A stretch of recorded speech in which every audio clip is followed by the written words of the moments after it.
Apaga el ruido. Acércate un poco más. Aquí las historias no buscan respuestas, solo compañía. Bienvenido a Relatos en el Umbral. Hoy presentamos La caída de la casa User, de Edgar Allan Poe. Durante un día del otoño, oscuro, sombrío, silencioso, en que las nubes se presentaban pesadas y opresoras en los cielos, había yo cruzado solo, a caballo, a través de una extensión especialmente monótona de campiña, y al final me encontré, cuando las sombras de la noche se extendían, a la vista de la mustia casa de User. No sé cómo sucedió, pero a la primera ojeada sobre el edificio una sensación de insufrible tristeza penetró en mi espíritu. Digo insufrible, pues aquel sentimiento no estaba mitigado por esa emoción ligeramente agradable, por expresarlo en tono poético, con que acoge en general el ánimo hasta la rigor de las naturales imágenes de la desolación o del terror. Contemplaba yo la escena ante mí, la simple casa, el simple paisaje característico de la posesión, los helados muros, las ventanas parecidas a ojos vacíos, algunos juncos alineados y unos cuantos troncos blancos y enfermizos, con una completa depresión de alma que no puede compararse apropiadamente entre las sensaciones terrestres, más que con ese ensueño posterior del adicto al opio, con esa amarga vuelta a la vida diaria, a la atroz caída del velo. Era una sensación helada, un desfallecimiento, una angustia en el corazón, una irremediable tristeza de pensamiento que ningún estímulo de la imaginación podía impulsar a lo sublime. ¿Qué era aquello? Me paré a pensarlo. ¿Qué era aquello que me amedrentaba así al contemplar la casa de User? Era un misterio de todo punto inexplicable. No podía luchar contra las sombrías visiones que se amontonaban sobre mí mientras reflexionaba en ello. Me vi forzado a recurrir a la conclusión poco satisfactoria de que existen, sin lugar a dudas, combinaciones de objetos naturales muy simples que tienen el poder de afectarnos de este modo, aunque el análisis de ese poder se base sobre consideraciones en que nos hundiríamos. Era posible, pensé, que una simple diferencia en la disposición de los detalles de la decoración, de los pormenores del cuadro, sea suficiente para modificar, para aniquilar quizá, esa capacidad de impresión dolorosa. Obrando conforme a esa idea, guié mi caballo hacia la orilla escarpada de un negro y lúgubre estanque que se extendía con tranquilo brillo ante la casa, y miré con fijeza hacia abajo, pero con un estremecimiento más aterrador aún que antes. Las imágenes recompuestas e invertidas de los juncos grisáceos, de los lívidos troncos y de las ventanas parecidas a ojos vacíos. Sin embargo, en aquella mansión tenebrosa me proponía residir unas semanas.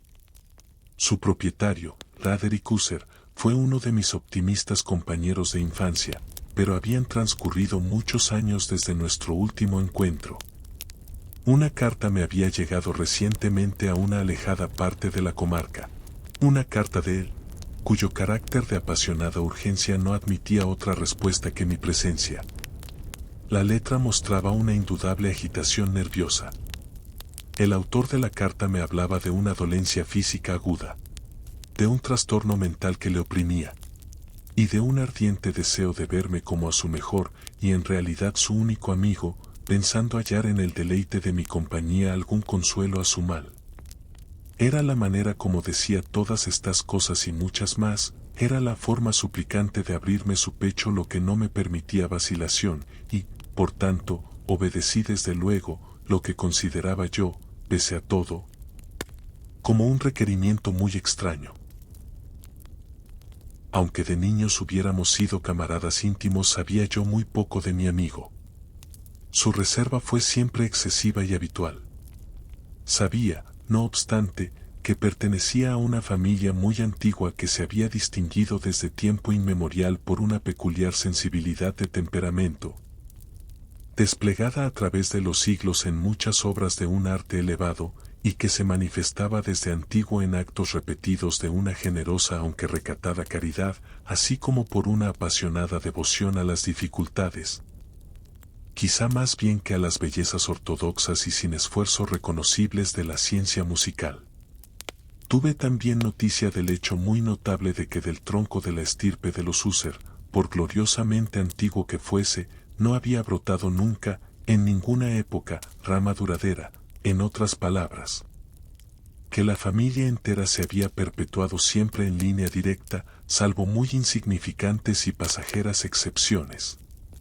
Semejante deficiencia, pensé, mientras revisaba en mi imaginación la perfecta concordancia de aquellas aserciones con el carácter proverbial de la raza, y mientras reflexionaba en la posible influencia que una de ellas podía haber ejercido, en una larga serie de siglos, sobre la otra.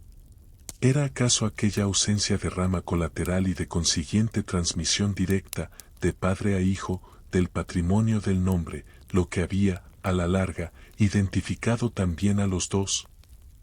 Uniendo el título originario de la posesión a la arcaica y equívoca denominación de Casa de User, denominación empleada por los lugareños, y que parecía juntar en su espíritu la familia y la casa solariega. Ya he dicho que el único efecto de mi experiencia un tanto pueril, contemplar abajo el estanque, fue hacer más profunda aquella primera impresión. No puedo dudar que la conciencia de mi acrecida superstición, ¿por qué no definirla así?, sirvió para acelerar aquel crecimiento. Tal es, lo sabía desde larga fecha, la paradójica ley de todos los sentimientos basados en el terror.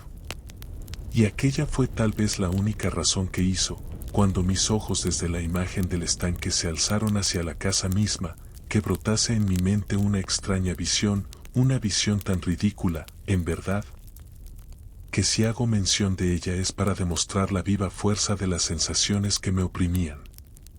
Mi imaginación había trabajado tanto, que creía realmente que en torno a la casa y la posesión enteras flotaba una atmósfera peculiar, así como en las cercanías más inmediatas.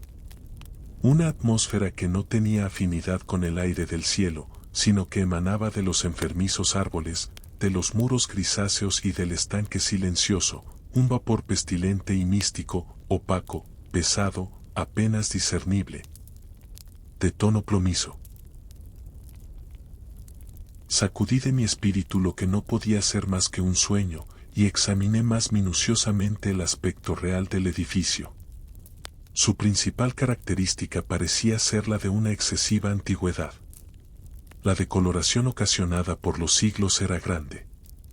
Menudos hongos se esparcían por toda la fachada, tapizándola con la fina trama de un tejido, desde los tejados. Por cierto que todo aquello no implicaba ningún deterioro extraordinario. No se había desprendido ningún trozo de la mampostería, y parecía existir una violenta contradicción entre aquella todavía perfecta adaptación de las partes y el estado especial de las piedras desmenuzadas. Aquello me recordaba mucho la espaciosa integridad de esas viejas maderas labradas que han dejado pudrir durante largos años en alguna olvidada cueva, sin contacto con el soplo del aire exterior. Aparte de este indicio de ruina extensiva, el edificio no presentaba el menor síntoma de inestabilidad. ¿Acaso la mirada de un observador minucioso hubiera descubierto una grieta apenas perceptible que, extendiéndose desde el tejado de la fachada, se abría paso, bajando en zigzag por el muro, e iba a perderse en las tétricas aguas del estanque? Observando estas cosas, seguí a caballo un corto terraplén hacia la casa. Un lacayo que esperaba cogió mi caballo, y entré por el arco gótico del vestíbulo. Un criado de furtivo andar me condujo desde allí, en silencio, a través de muchos corredores oscuros e intrincados, hacia el estudio de su amo. Muchas de las cosas que encontré en mi camino contribuyeron, no sé por qué, a exaltar esas vagas sensaciones de que he hablado antes. Los objetos que me rodeaban, las molduras de los techos, los sombríos tapices de las paredes, la negrura de ébano de los pisos y los fantasmagóricos trofeos de armas que tintineaban con mis zancadas. Eran cosas muy conocidas para mí, a las que estaba acostumbrado desde mi infancia, y aunque no vacilase en reconocerlas todas como familiares, Me sorprendió lo insólito que eran las visiones que aquellas imágenes ordinarias despertaban en mí. En una de las escaleras me encontré al médico de la familia. Su semblante, pensé, mostraba una expresión mezcla de baja astucia y de perplejidad. Me saludó con azoramiento y pasó. El criado abrió entonces una puerta y me condujo a presencia de su señor. La habitación en que me hallaba era muy amplia y alta, las ventanas, largas, estrechas y ojivales, estaban a tanta distancia del negro piso de roble, que eran en absoluto inaccesibles desde dentro. Débiles rayos de una luz roja se abrían paso a través de los cristales enrejados, dejándolo bastante en claro los principales objetos de alrededor. La mirada, empero, luchaba en vano por alcanzar los rincones lejanos de la estancia, o los entrantes del techo abovedado y con artesones. Oscuros tapices colgaban de las paredes. El mobiliario general era excesivo, incómodo, antiguo y deslucido. Numerosos libros e instrumentos de música yacían esparcidos en torno, pero no bastaban a dar vitalidad alguna a la escena. Sentía yo que respiraba una atmósfera penosa. Un aire de severa, profunda e irremisible melancolía se cernía y lo penetraba todo. A mi entrada, User se levantó de un sofá sobre el cual estaba tendido por completo, y me saludó con una calurosa viveza que se asemejaba mucho, tal vez fue mi primer pensamiento, a una exagerada cordialidad. Al obligado esfuerzo de un hombre de mundo en Nullé. Con todo, la ojeada que lancé sobre su cara me convenció de su perfecta sinceridad. Nos sentamos, y durante unos momentos, mientras él callaba, le miré con un sentimiento mitad de piedad y mitad de pavor. De seguro, jamás hombre alguno había cambiado de tan terrible modo y en tan breve tiempo como Roderick User. A duras penas podía yo mismo persuadirme a admitir la identidad del que estaba frente a mí con el compañero de mis primeros años. Aún así, el carácter de su fisonomía había sido siempre notable. Un cutis cadavérico, unos ojos grandes, líquidos y luminosos sobre toda comparación, unos labios algo finos y muy pálidos, pero de una curva incomparablemente bella, una nariz de un delicado tipo hebraico, pero de una anchura desacostumbrada en semejante forma, una barbilla moldeada con finura, en la que la falta de prominencia revelaba una falta de energía, el cabello, que por su tenuidad suave parecía tela de araña. Estos rasgos, unidos a un desarrollo frontal excesivo, componían en conjunto una fisonomía que no era fácil olvidar.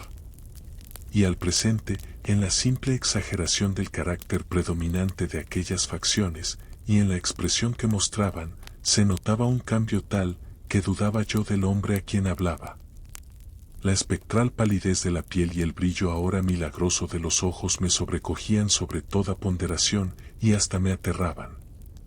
Además, había él dejado crecer su sedoso cabello sin preocuparse, y como aquel tejido arácneo flotaba más que caía en torno a la cara, no podía yo, ni haciendo un esfuerzo, relacionar a aquella expresión arabesca con idea alguna de simple humanidad. Me chocó lo primero cierta incoherencia, una contradicción en las maneras de mi amigo, y pronto descubrí que aquello procedía de una serie de pequeños y fútiles esfuerzos por vencer un azaramiento habitual. Una excesiva agitación nerviosa. Estaba yo preparado para algo de ese género, no solo por su carta, sino por los recuerdos de ciertos rasgos de su infancia, y por las conclusiones deducidas de su peculiar conformación física y de su temperamento. Sus actos eran tan pronto vivos como indolentes. Su voz variaba rápidamente de una indecisión trémula, cuando su ardor parecía caer en completa inacción, a esa especie de concisión enérgica, a esa enunciación abrupta, pesada, lenta. Una enunciación hueca. A ese habla gutural, plúmbea, muy bien modulada y equilibrada, que puede observarse en el borracho perdido o en el incorregible comedor de opio durante los periodos de su más intensa excitación.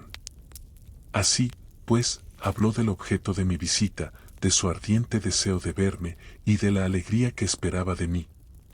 Se extendió bastante rato sobre lo que pensaba acerca del carácter de su dolencia. Era, dijo, un mal constitucional, de familia, para el cual desesperaba de encontrar un remedio, una simple afección nerviosa, añadió acto seguido, que, sin duda, desaparecería pronto. Se manifestaba en una multitud de sensaciones extranaturales. Algunas, mientras me las detallaba, me interesaron y confundieron, aunque quizá los términos y gestos de su relato influyeron bastante en ello. Sufría él mucho de una agudeza morbosa de los sentidos, solo toleraba los alimentos más insípidos, podía usar no más que prendas de cierto tejido, los aromas de todas las flores le sofocaban, una luz, incluso débil, atormentaba sus ojos, y exclusivamente algunos sonidos peculiares, los de los instrumentos de cuerda, no le inspiraban horror. Vi que era el esclavo forzado de una especie de terror anómalo. Moriré, dijo. Debo morir de esta lamentable locura. así y no de otra manera, debo morir. Temo los acontecimientos futuros, no en sí mismos, sino en sus consecuencias. Tiemblo al pensamiento de cualquier cosa, del más trivial incidente que pueden actuar sobre esta intolerable agitación de mi alma. Siento verdadera aversión al peligro, excepto en su efecto absoluto, el terror. En tal estado de excitación, en tal estado lamentable, presiento que antes o después llegará un momento en que han de abandonarme a la vez la vida y la razón, en alguna lucha con el horrendo fantasma, con el miedo. Supe también a intervalos, por insinuaciones interrumpidas y ambiguas, otra particularidad de su estado mental. Estaba él encadenado por ciertas impresiones supersticiosas, relativas a la mansión donde habitaba, de la que no se había atrevido a salir desde hacía muchos años. Relativas a una influencia cuya supuesta fuerza expresaba en términos demasiado sombríos para ser repetidos aquí, una influencia que algunas particularidades en la simple forma y materia de su casa solariega habían, a costa de un largo sufrimiento, decía él, logrado sobre su espíritu un efecto que lo físico de los muros y de las torres grises, y del oscuro estanque en que todo se reflejaba, había al final creado sobre lo moral de su existencia. Admitía él, no obstante, aunque con vacilación, que gran parte de la especial tristeza que le afligía podía atribuirse a un origen más natural y mucho más palpable, a la cruel y ya antigua dolencia, a la muerte, sin duda cercana, de una hermana tiernamente amada, su sola compañera durante largos años, su última y única parienta en la tierra. Su fallecimiento, dijo él con una amargura que no podré nunca olvidar. Me dejará a mí, el desesperanzado, el débil, como el último de la antigua raza de los User. Mientras hablaba, Lady Madeline, así se llamaba, pasó por la parte más distante de la habitación, y sin fijarse en mi presencia, desapareció. La miré con un enorme asombro no desprovisto de terror, y, sin embargo, me pareció imposible darme cuenta de tales sentimientos. Una sensación de estupor me oprimía conforme mis ojos seguían sus pasos que se alejaban. Cuando al fin se cerró una puerta tras ella, mi mirada buscó instintiva y ansiosamente la cara de su hermano, pero él había hundido el rostro en sus manos. Y solo pude observar que una palidez mayor que la habitual se había extendido sobre los descarnados dedos, a través de los cuales goteaban abundantes lágrimas apasionadas. La enfermedad de Lady Madeline había desconcertado largo tiempo la ciencia de sus médicos. Una apatía constante, un agotamiento gradual de su persona, y frecuentes, aunque pasajeros ataques de carácter cataléptico parcial, eran el singular diagnóstico. Hasta entonces había ella soportado con firmeza la carga de su enfermedad, sin resignarse, por fin, a guardar cama, pero, al caer la tarde de mi llegada a la casa, sucumbió.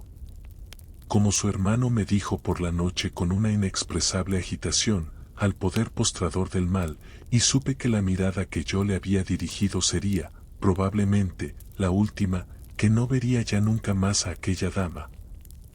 Viva al menos.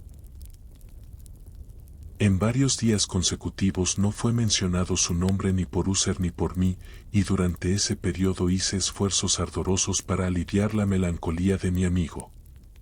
Pintamos y leímos juntos, o si no, escuchaba yo, como un sueño, sus fogosas improvisaciones en su elocuente guitarra.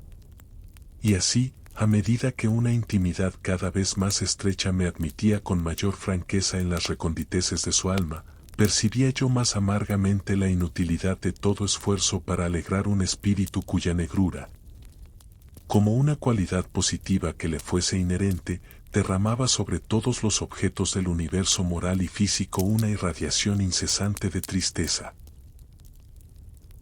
Conservaré siempre el recuerdo de muchas horas solemnes que pasé solo con el dueño de la casa de User. A pesar de todo, intentaría en balde expresar el carácter exacto de los estudios o de las ocupaciones en que me complicaba o cuyo camino me mostraba. Una idealidad ardiente, elevada, enfermiza, arrojaba su luz sulfúrea por doquier. Sus largas improvisaciones fúnebres resonarán siempre en mis oídos. Entre otras cosas, recuerdo dolorosamente cierta singular perversión, amplificada, del aria impetuosa del último vals de Weber. En cuanto a las pinturas que incubaba su laboriosa fantasía, que llegaba, trazo a trazo, a una vaguedad que me hacía estremecer con mayor conmoción, pues temblaba sin saber por qué. En cuanto a aquellas pinturas, de imágenes tan vivas, que las tengo aún ante mí, en vano intentaría yo extraer de ellas la más pequeña parte que pudiese estar contenida en el ámbito de las simples palabras escritas. Por la completa sencillez, por la desnudez de sus dibujos, inmovilizaba y sobrecogía la atención. Si alguna vez un mortal pintó una idea, ese mortal fue Roderick User. Para mí, al menos, en las circunstancias que me rodeaban, de las puras abstracciones que el hipocondríaco se ingeniaba en lanzar sobre su lienzo, se alzaba un terror intenso, intolerable, cuya sombra no he sentido nunca en la contemplación de los sueños, sin duda, refulgentes, aunque demasiado concretos, de Fuseli. Una de las concepciones fantasmagóricas de mi amigo, en que el espíritu de abstracción no participaba con tanta rigidez, puede ser esbozada, aunque apenas, con palabras. Era un cuadrito que representaba el interior de una cueva o túnel intensamente largo y rectangular, de muros bajos, lisos, blancos y sin interrupción ni adorno. Ciertos detalles accesorios del dibujo servían para hacer comprender la idea de que aquella excavación estaba a una profundidad excesiva bajo la superficie de la tierra. No se veía ninguna salida a lo largo de su vasta extensión, ni se divisaba antorcha u otra fuente artificial de luz, y, sin embargo, una oleada de rayos intensos rodaba de parte a parte, bañándolo todo en un lívido e inadecuado esplendor. Acabo de hablar de ese estado morboso del nervio auditivo que hacía toda música intolerable para el paciente, excepto ciertos efectos de los instrumentos de cuerda. Eran, quizá, los límites estrechos en los cuales se había confinado él mismo al tocar la guitarra los que habían dado en gran parte aquel carácter fantástico a sus interpretaciones. Pero en cuanto a la férvida facilidad de sus impromptus, no podía uno darse cuenta así. Tenían que ser, y lo eran, en las notas lo mismo que en las palabras de sus fogosas fantasías, pues se las acompañaba a menudo con improvisaciones verbales rimadas, el resultado de ese intenso recogimiento, de esa concentración mental a los que he aludido antes, y que se observan solo en los momentos especiales de la más alta excitación artificial. Recuerdo bien las palabras de una de aquellas rapsodias. Me impresionó acaso más fuertemente cuando él me la dio, porque bajo su sentido interior o místico me pareció percibir por primera vez que User tenía plena conciencia de su estado, que sentía como su sublime razón se tambaleaba sobre su trono. Aquellos versos, titulados El Palacio Hechizado, eran, poco más o menos, sino al pie de la letra, los siguientes. En el más verde de nuestros valles, habitado por los ángeles buenos, Antaño un bello y majestuoso palacio. Un radiante palacio. Alzaba su frente. En los dominios del rey pensamiento. Allí se elevaba. Jamás un serafín desplegó el ala. Sobre un edificio la mitad de bello. Banderas amarillas, gloriosas, doradas. Sobre su remate flotaban y ondeaban. Todo esto, sucedía hace mucho. Muchísimo tiempo. Y a cada suave brisa que retozaba. En aquellos gratos días. A lo largo de los muros pálidos y empenachados. Se elevaba un aroma alado. Los que vagaban por ese alegre valle. A través de 2 ventanas iluminadas, veían. Espíritus moviéndose musicalmente. A los sones de un laúd bien templado. En torno a un trono donde, sentado. Porfirogénito. Con un Fausto digno de su gloria. Aparecía el Señor del reino. Y refulgente de perlas y rubíes. Era la puerta del bello palacio. Por la que salía a oleadas, a oleadas, a oleadas. Y centelleaba sin cesar. Una turba de ecos cuya grata misión. Era solo cantar. Con voces de magnífica belleza. El talento y el saber de su rey. Pero seres malvados, con ropajes de luto. Asaltaron la elevada posición del monarca. Ah, lloremos, pues nunca el alba. Despuntará sobre él el desolado. Y en torno a su mansión, la gloria, que rojeaba y florecía, es sólo una historia oscuramente recordada, de las viejas edades sepultadas.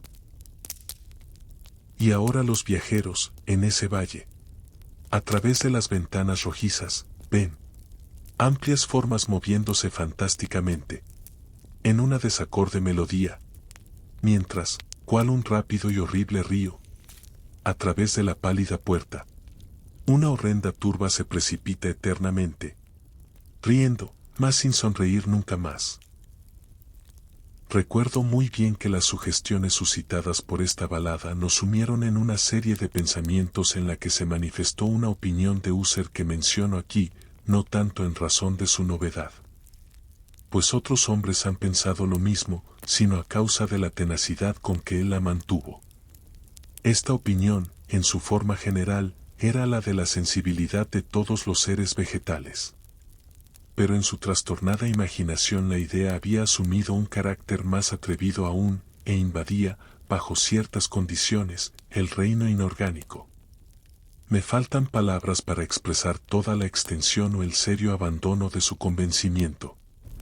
Esta creencia, empero, se relacionaba, como ya antes he sugerido, con las piedras grises de la mansión de sus antepasados. Aquí las condiciones de la sensibilidad estaban cumplidas, según él imaginaba, por el método de colocación de aquellas piedras, por su disposición, así como por los numerosos hongos que las cubrían y los árboles enfermizos que se alzaban alrededor, pero sobre todo por la inmutabilidad de aquella disposición y por su desdoblamiento en las quietas aguas del estanque. La prueba de aquella sensibilidad, estaba, decía él, y yo le oía hablar, sobresaltado, en la gradual, pero evidente condensación, por encima de las aguas y alrededor de los muros, de una atmósfera que les era propia. El resultado se descubría, añadía él, en aquella influencia muda, aunque importuna y terrible, que desde hacía siglos había moldeado los destinos de su familia, y que le hacía a él tal como le veía yo ahora, tal como era. Semejantes opiniones no necesitan comentarios, y no lo haré. Nuestros libros. Los libros que desde hacía años formaban una parte no pequeña de la existencia espiritual del enfermo. Estaban, como puede suponerse, de estricto acuerdo con aquel carácter fantasmal. Estudiábamos minuciosamente obras como el Bertbert et Chartreuse, de Gresset, el Belpegor, de Maquiavelo, El cielo y el infierno, de Swedenborg, El viaje subterráneo, de Nicolas Clee de Olberg, La quiromancia, de Roberto Flaud, de Jean de Indaginé y de la Chambre, El viaje por el espacio azul, de Tieck, y La ciudad del sol, de Campanella. Uno de sus volúmenes favoritos era una pequeña edición in octavo del Directorium Inquisitorium, por el dominico Eimeric de Girone, y había pasajes, en Pomponius Mela, acerca de los antiguos sátiros africanos o egipanes, sobre los cuales Husserl soñaba durante horas enteras. Su principal delicia, con todo, la encontraba en la lectura atenta de un raro y curioso libro gótico incuarto. El manual de una iglesia olvidada. Las Vigiliae Mortuorum Secundum Chorum Ecclesiae Maguntinae. Pensaba a mi pesar en el extraño ritual de aquel libro y en su probable influencia sobre el hipocondríaco, cuando, una noche, habiéndome informado bruscamente de que Lady Madeline ya no existía, anunció su intención de conservar el cuerpo durante una quincena, antes de su enterramiento final, en una de las numerosas criptas situadas bajo los gruesos muros del edificio. La razón profana que daba sobre aquella singular manera de proceder era de esas que no me sentía yo con libertad para discutir. Como hermano, había adoptado aquella resolución, me dijo él, en consideración al carácter insólito de la enfermedad de la difunta, a cierta curiosidad importuna e indiscreta por parte de los hombres de ciencia, y a la alejada y expuesta situación del panteón familiar. Confieso que, cuando recordé el siniestro semblante del hombre con quien me había encontrado en la escalera el día de mi llegada a la casa, no sentí deseo de oponerme a lo que consideraba todo lo más como una precaución inocente, pero muy natural. A ruego de Husserl, le ayudé personalmente en los preparativos de aquel entierro temporal. Pusimos el cuerpo en el féretro, y entre los dos lo transportamos a su lugar de reposo. La cripta en la que lo dejamos, y que estaba cerrada hacía tanto tiempo, que nuestras antorchas, semiapagadas en aquella atmósfera sofocante, no nos permitían ninguna investigación, era pequeña, húmeda y no dejaba penetrar la luz. Estaba situada a una gran profundidad, justo debajo de aquella parte de la casa donde se encontraba mi dormitorio. Había sido utilizada, al parecer, en los lejanos tiempos feudales, como mazmorra, y en días posteriores, como depósito de pólvora o de alguna otra materia inflamable, pues una parte del suelo y todo el interior de una larga bóveda que cruzamos para llegar hasta allí estaban cuidadosamente revestidos de cobre. La puerta, de hierro macizo, estaba también protegida de igual modo. Cuando aquel inmenso peso giraba sobre sus goznes producía un ruido singular, agudo y chirriante. Depositamos nuestro lúgubre fardo sobre unos soportes en aquella región de horror, apartamos un poco la tapa del féretro, que no estaba aún atornillada, y miramos la cara del cadáver. Un parecido chocante entre el hermano y la hermana atrajo enseguida mi atención, y Husserl, adivinando tal vez mis pensamientos, murmuró unas palabras, por las cuales supe que la difunta y él eran gemelos, y que habían existido siempre entre ellos unas simpatías de naturaleza casi inexplicable. Nuestras miradas, entretanto, no permanecieron fijas mucho tiempo sobre la muerta, pues no podíamos contemplarla sin espanto. El mal que había llevado a la tumba a Lady Madeline en la plenitud de su juventud había dejado, como suele suceder en las enfermedades de carácter estrictamente cataléptico, la burla de una débil coloración sobre el seno y el rostro, y en los labios, esa sonrisa equívoca y morosa que es tan terrible en la muerte. Volvimos a colocar y atornillamos la tapa, y después de haber asegurado la puerta de hierro, emprendimos de nuevo nuestro camino hacia las habitaciones superiores de la casa, que no eran menos tristes. Y entonces, después de un lapso de varios días de amarga pena, tuvo lugar un cambio visible en los síntomas de la enfermedad mental de mi amigo. Sus maneras corrientes desaparecieron. Sus ocupaciones ordinarias eran descuidadas o olvidadas. Vagaba de estancia en estancia con un paso precipitado, desigual y sin objeto. La palidez de su fisonomía había adquirido, si es posible, un color más lívido, pero la luminosidad de sus ojos había desaparecido por completo. No oía ya aquel tono de voz áspero que tenía antes en ocasiones, y un temblor que se hubiera dicho causado por un terror sumo, caracterizaba de ordinario su habla. Me ocurría a veces, en realidad, pensar que su mente, agitada sin tregua, estaba torturada por algún secreto opresor, cuya divulgación no tenía el valor para efectuar. Otras veces me veía yo obligado a pensar, en suma, que se trataba de rarezas inexplicables de la demencia, pues le veía mirando al vacío durante largas horas en una actitud de profunda atención, como si escuchase un ruido imaginario. No es de extrañar que su estado me aterrase, que incluso sufriese yo su contagio. Sentía deslizarse dentro de mí, en una gradación lenta, pero segura, la violenta influencia de sus fantásticas, aunque impresionantes supersticiones. Fue en especial una noche, la 7ª o la 8ª desde que depositamos a Lady Madeline en la mazmorra, antes de retirarnos a nuestros lechos, cuando experimenté toda la potencia de tales sensaciones.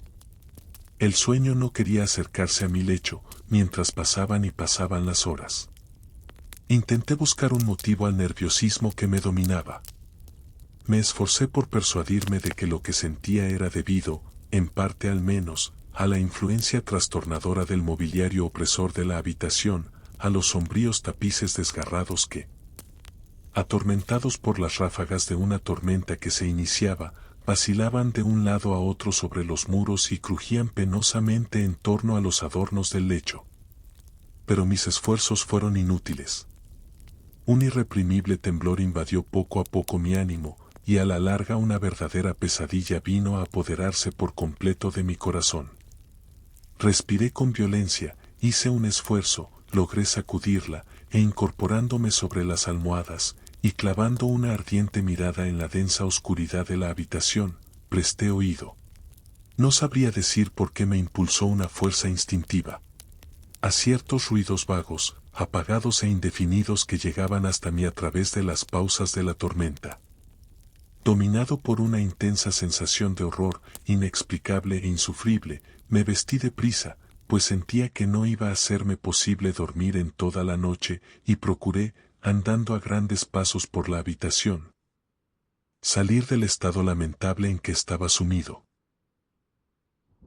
Apenas había dado así unas vueltas, cuando un paso ligero por una escalera cercana atrajo mi atención. Reconocí muy pronto que era el paso de User. Un instante después llamó suavemente en mi puerta, y entró, llevando una lámpara. Su cara era, como de costumbre, de una palidez cadavérica, pero había, además, en sus ojos una especie de loca hilaridad y en todo su porte, una histeria evidentemente contenida. Su aspecto me aterró, pero todo era preferible a la soledad que había yo soportado tanto tiempo, y acogí su presencia como un alivio. ¿Y usted no ha visto esto? Dijo él bruscamente, después de permanecer algunos momentos en silencio, mirándome. ¿No ha visto usted esto? Pues espere. Lo verá. Mientras hablaba así, y habiendo resguardado cuidadosamente su lámpara, se precipitó hacia una de las ventanas y la abrió de par en par a la tormenta. La impetuosa furia de la ráfaga nos levantó casi del suelo. Era, en verdad, una noche tempestuosa, pero espantosamente bella, de una rareza singular en su terror y en su belleza. Un remolino había concentrado su fuerza en nuestra proximidad, pues había cambios frecuentes y violentos en la dirección del viento, y la excesiva densidad de las nubes, tan bajas, que pesaban sobre las torrecillas de la casa, no nos impedía apreciar la viva velocidad con la cual acudían unas contra otras desde todos los puntos, en vez de perderse a distancia. Digo que su excesiva densidad no nos impedía percibir aquello, y aún así, no divisábamos ni la luna ni las estrellas, ni relámpago alguno proyectaba su resplandor.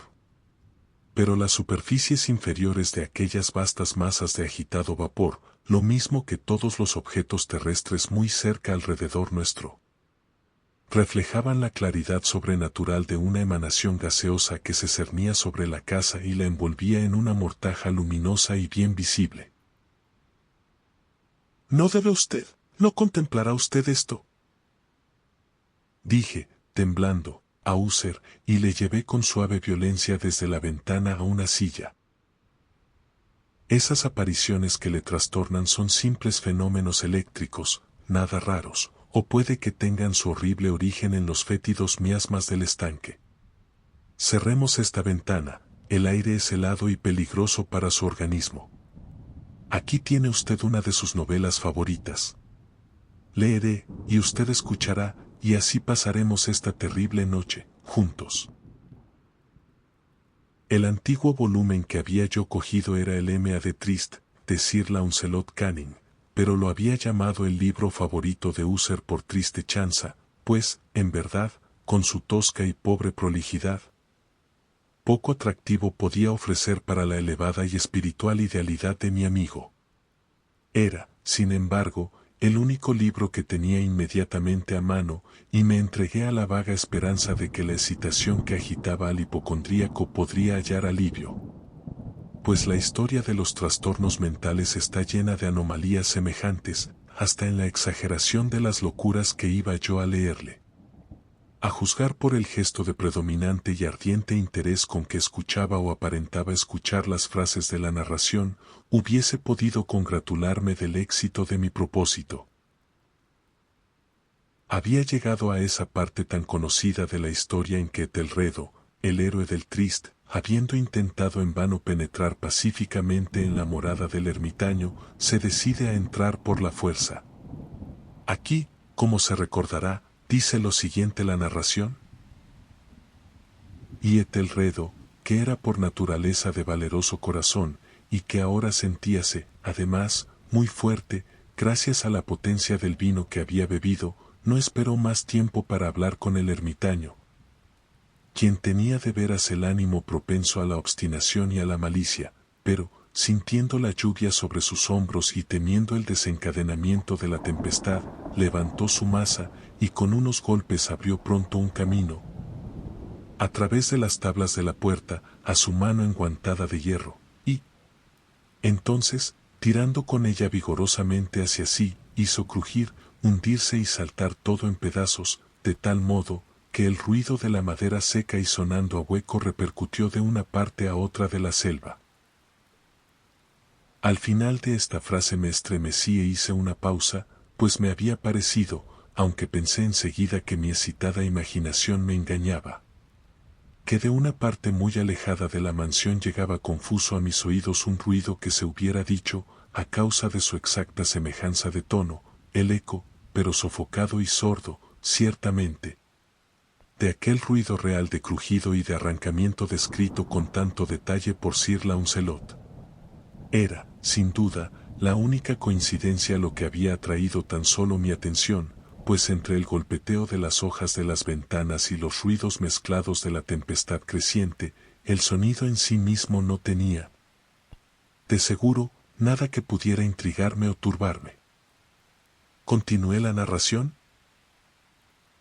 Pero el buen campeón Etelredo, franqueando entonces la puerta, se sintió dolorosamente furioso y asombrado al no percibir rastro alguno del astuto ermitaño, sino, en su lugar, un dragón de una apariencia fenomenal y escamosa, con una lengua de fuego, y que estaba de centinela ante un palacio de oro con el suelo de plata, y sobre el muro aparecía colgado un escudo brillante de bronce, con esta leyenda encima: el que entre aquí, vencedor será. El que mate al dragón, el escudo ganará. Y Etelredo levantó su maza y golpeó sobre la cabeza del dragón, que cayó ante él y emitió su aliento pestilente con un ruido tan horrendo, áspero y penetrante a la vez, que Etelredo tuvo que taparse los oídos con las manos para resistir del terrible estruendo como no lo había él oído nunca antes. Aquí hice de súbito una nueva pausa, y ahora con una sensación de violento asombro, pues no cabía duda de que había yo oído esta vez. Érame imposible decir de qué dirección venía. Un ruido débil y como lejano, pero áspero, prolongado, singularmente agudo y estridente. La contrapartida exacta del grito sobrenatural del dragón descrito por el novelista y tal cual mi imaginación se lo había ya figurado.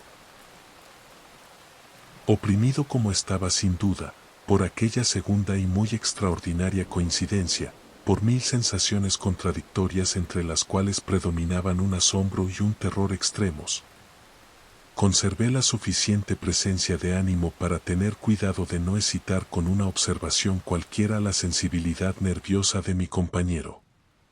No estaba seguro en absoluto de que él hubiera notado los ruidos en cuestión, siquiera, a no dudar, una extraña alteración habíase manifestado, desde hacía unos minutos, en su actitud.